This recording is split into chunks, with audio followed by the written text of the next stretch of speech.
Estamos começando mais uma videoaula para discutir os elementos necessários para planejar a escola que queremos. Hoje vamos falar dos conteúdos dos fascículos 7 e 8 que tratam da democracia, gestão escolar, integração entre família, escola e comunidade e inclusão digital. Fique com a gente! Para compreender os elementos bases da gestão escolar e sua relação com a comunidade, família e escola, assim como a incorporação de novas tecnologias, vamos falar sobre o trabalho e o termo cidadão, gestão escolar, democracia e sociedade, integração entre família, escola e comunidade e sobre o uso das tecnologias da informação e do conhecimento. A gestão participativa pode ser entendida como os saberes que são compartilhados e construídos em conjunto. Ela envolve dois pontos fundamentais, a atitude e o método. Enquanto a atitude, a gestão participativa significa que o ato de conhecer é ao mesmo tempo o ato de descobrir e de criar novas formas de ser, sentir e pensar. Enquanto método, a gestão participativa revela sua essência democrática, pois envolve a participação de todos que compõem a escola. Quando se fala em educação e em escola, costuma-se pensar na formação para trabalho. Para a grande maioria das pessoas, a escola é vista como um lugar onde se estuda para alcançar um lugar em um mercado cada vez mais competitivo. O que raramente é levado em consideração é que a escola, além de um espaço de aprendizagem e partilha de conhecimento, é também um espaço onde nos encontramos e nos construímos socialmente. Quem é cidadão e quem é cidadã na sociedade? O cidadão e a cidadã dizem respeito à concepção e operacionalização do currículo escolar. O indivíduo já nasce potencialmente voltado para o exercício da cidadania. No entanto, só se efetivará se forem oferecidas, disponibilizadas as condições de inclusão social. Não há cidadão, não há cidadã sem participação nos destinos da sociedade, sem participação na construção do poder social. Nós que lidamos com conhecimento todos os dias, nos perguntamos se os nossos alunos estão compreendendo aquilo que é passado em sala de aula. Ainda é muito forte o questionamento sobre como esse conhecimento é formado e, geralmente, o senso comum, o bom senso e o pensar crítico se misturam. Quando, na gestão democrática da educação, se trabalha as formas de pensar, chamamos atenção para os seguintes conceitos. O primeiro deles, senso comum. É, de certa forma, uma maneira de pensar, é a crítica e até certo ponto ingênua. Depois do senso comum, podemos evoluir para o senso crítico. O senso crítico é exatamente a capacidade de analisar as situações em todos os seus ângulos para uma tomada de decisão que seja transformadora da realidade. De que forma nós, enquanto formadores de conhecimento, nos colocamos nas questões de participação e violência simbólica? A violência simbólica é um tipo de violência que se distingue da violência física e da violência psicológica. É violência enquanto imposição de sentidos. Mas quem impõe esses sentidos, esses significados? A autoridade pedagógica. Ela faz com que os grupos da escola adotem uma maneira de pensar imposta muito diplomaticamente, vamos dizer assim, pela autoridade. Os grupos não defendem aquela ideia, no entanto, a autoridade pedagógica trata essas ideias impostas como se fossem ideias, procedimentos, posturas dos próprios grupos que constituem os segmentos da escola pública. Como você pode ver no seu fascículo 7, a construção da cidadania passa pela construção da democracia, pois só numa sociedade que preza pelos princípios democráticos é possível encontrar a abertura necessária para a participação de todos. Ser cidadão, ser cidadã, significa sujeitos de direitos e de deveres, responsáveis pela construção da sociedade, mas uma sociedade que valoriza a igualdade, uma sociedade que valoriza as oportunidades, uma sociedade que valoriza as diferenças de ser e diferenças de pensar. Ser cidadão, ser cidadã, portanto, é a condição primordial para se ter uma sociedade realmente democrática e participativa. A gestão escolar está intimamente ligada à democratização do ensino e suas bases começaram a ganhar força com o estabelecimento da Constituição Cidadã de 1988. Mas isso não quer dizer que a história tenha começado aí. Na verdade, ela começou bem antes, quando o conceito de administração escolar foi repensado para se tornar o conceito de gestão como uma proposta democrática. Nós, educadores, que estudamos a gestão democrática da educação, gostaríamos de enfatizar que foi muito importante para a escola pública brasileira a presença dos movimentos sociais nas décadas de 60, 70, 80, culminando as reivindicações que esses movimentos sociais defendiam com a nossa Constituição de 1988. O que nós temos hoje de gestão democrática da educação na escola pública já está garantido pela Constituição de 88. E depois reforçado, endossado, revitalizado pela nova Lei de Diretrizes e Bases da Educação Nacional. Foi nesta caminhada que surgiram os elementos presentes hoje na gestão democrática da educação. Liberalismo. O liberalismo surgiu no final do século XVIII e pregava a liberdade política, econômica, religiosa e intelectual do indivíduo contra o poder centralizador do Estado. No liberalismo, o princípio motor da atividade humana é o interesse pessoal.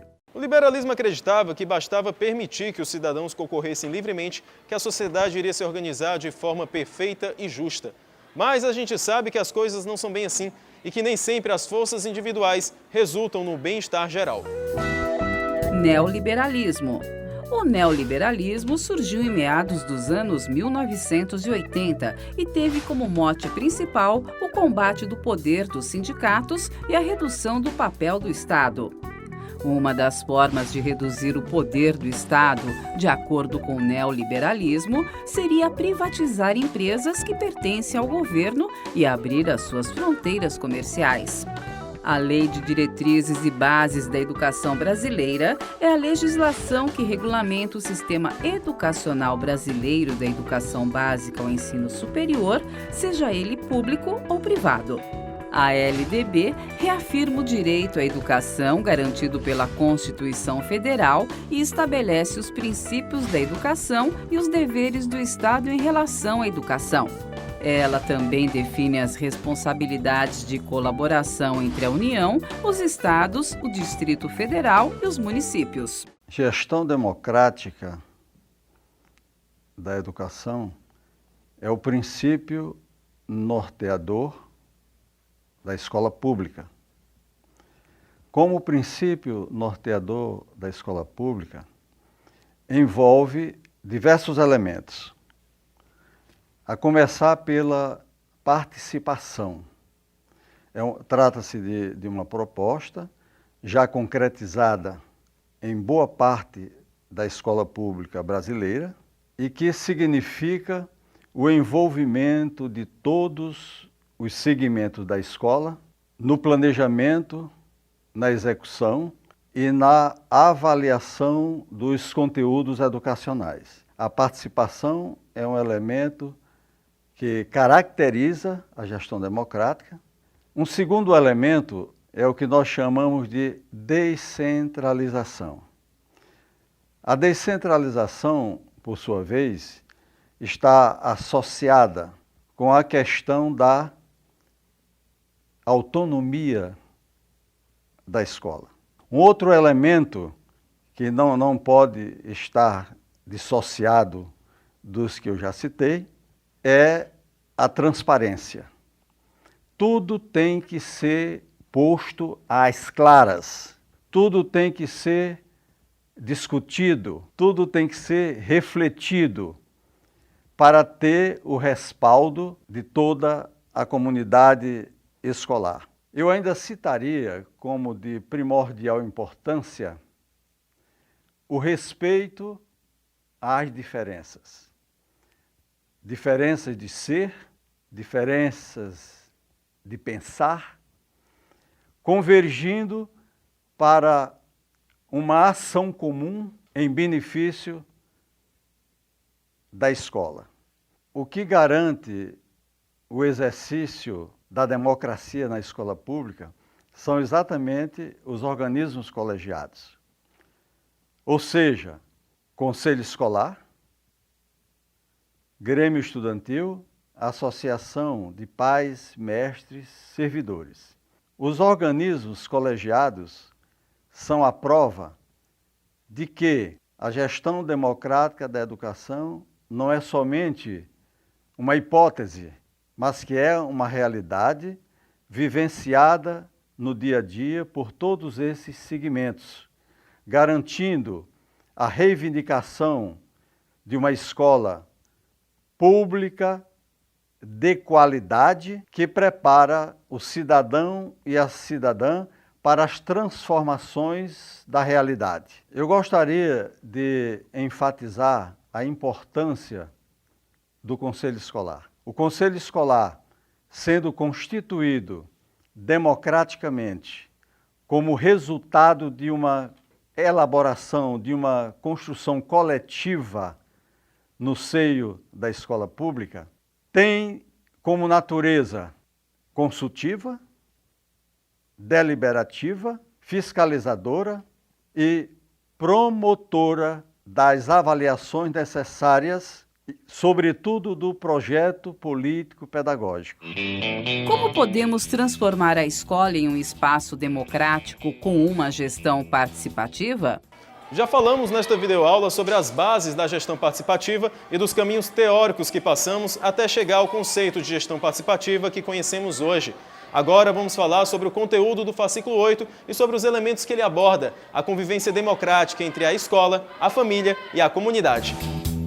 A educação democrática dos cidadãos de hoje e de amanhã deve se aproximar de novos saberes que envolvam aspectos éticos, coletivos, comunitários, comportamentais e emocionais. O processo de democratização no Brasil iniciou-se com a Constituição de 1988. Desde então, tornou-se um desafio para a educação, porque ela teve que rever a questão de uma educação conservadora para uma educação transformadora, com uma nova visão de mundo, de homem, de valores, e tendo muito mais uma questão humanística e democrática. Um dos principais erros ao pensar em modelos de gestão escolar é achar que um caso de sucesso é como uma receita que vai funcionar em todas as escolas. Infelizmente ou felizmente, não existe um modelo de sucesso que possa ser replicado em massa, pois todas as escolas estão inseridas em contextos únicos que trabalham e interagem de forma diferente. Por isso, é preciso garantir que todos os elementos do contexto social participem ativamente. Entre eles, podemos citar a família. A família é o primeiro espaço socializador de todos nós. É lá que são elaborados os princípios éticos, morais, religiosos, e são aprendidos esses princípios que poderão ser repetidos durante toda a sua vida. É muito importante esse trabalho que a família exerce com os seus filhos, porque a partir da dinâmica estabelecida aí é que se vai criar ou formar aquele indivíduo. Há muitas formas de família na sociedade contemporânea, diferentemente da família nuclear, pai, mãe e filho. Na sociedade contemporânea, a gente vê família com laços afetivos e muitas vezes não laços sanguíneos. Mas o que mais conta são os laços afetivos. São filhos criados por avós, são filhos criados sem o pai, são filhos oriundos de relações homossexuais femininas ou masculinas, e assim por diante. Mas o que é mais importante nessa dinâmica de família são os laços afetivos, muito mais do que os laços sanguíneos. Se houver os laços sanguíneos e laços afetivos, melhor ainda. Mas quando não há os laços sanguíneos, que haja os laços afetivos. O educador ou educadora é a pessoa que vai estabelecer um contato direto, quase que diário com os alunos. É o profissional que, além da responsabilidade de ensinar, tem também um papel fundamental na educação e na introdução de temas transversais. O professor, em sala de aula, deve agir com afetividade. De nada adianta ele trazer muitos conteúdos, trabalhar sua parte cognitiva e não ganhar aquele aluno. É preciso que ele cative aquele aluno para que ele possa realmente trabalhar todo o conteúdo, todo o currículo, toda a proposta pedagógica que se propõe. A gente também entende que a escola deve estar aberta para a comunidade, aberta nesse sentido de cultural, de acolhimento, culturalmente aberta para a sociedade, de forma que a sociedade esteja integrada a ela. É muito importante que isso aconteça. Há muito um enriquecimento da aprendizagem, a melhoria da aprendizagem, e também as crianças sentem a escola como prazerosa. Faz parte, a escola faz parte daquele aluno, ele sente a vontade e tem vontade de ir e frequentar. Qual o destino do ofício de professor no mundo globalizado? O diretor de uma escola, ele além de ser gestor, ele deve ser um líder, né? Deve estar liderando grupos, respeitando as diferentes ideias, deve agrupar pessoas para reflexões conjuntas. Nós não podemos ter um gestor democrático se ele não trabalhar conjuntamente. É preciso que ele fortaleça o conselho escolar, ouvir esses membros do conselho escolar e buscar objetivos comuns. As responsabilidades da família, da escola e da comunidade e de outros parceiros garantem o que prega a Lei de Diretrizes e Bases, que é a questão do saber social. Essas instâncias devem estabelecer elo de comunicação, em que a escola pode trabalhar em seu projeto político-pedagógico o interesse da comunidade, o interesse que os alunos têm para ouvir essa comunidade, para saber seus problemas, quais são os seus sonhos, o que gostariam que a escola trabalhasse em seu currículo. E aí, ouvindo todas essas pessoas, fica muito rico todo o trabalho pedagógico que a escola pode desenvolver. Esse elo que se estabelece entre família, escola e comunidade fortalece as ações pedagógicas que podem ser desenvolvidas na escola. É preciso que também a escola traga para essa discussão o conselho escolar. É muito importante que se trabalhe com a questão do conselho. O elo de comunicação entre a escola, família e comunidade é por demais importante, sem deixar de trazer para essa discussão conjunta o conselho escolar, porque através dessas ideias todas colocadas, de todas dessas pessoas, ouvindo cada uma delas, respeitando suas ideias, todos podem ter um objetivo comum. Qual é o objetivo comum? Melhoria da aprendizagem do aluno. Todos estão buscando isso. De computadores a telefones, a tecnologia está cada vez mais presente nos dias de hoje. Na escola também não é diferente. A internet é usada para pesquisas e grupos de trabalhos entre os alunos. Mas como a escola está lidando com a gestão de informação e conhecimento, com a incorporação de tecnologias de informação e comunicação?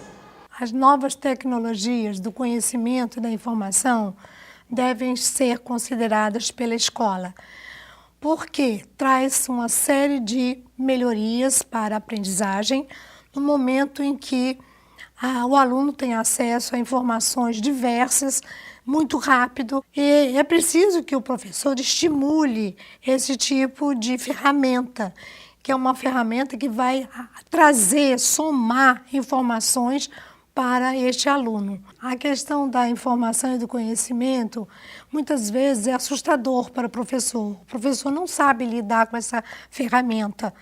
Os alunos, muitas vezes, estão à frente dos professores com a utilização dessa ferramenta. Mas é preciso que o professor saiba que não tem volta. Cada dia que passa, nessa sociedade contemporânea, o avanço da tecnologia e do conhecimento se torna mais complexo.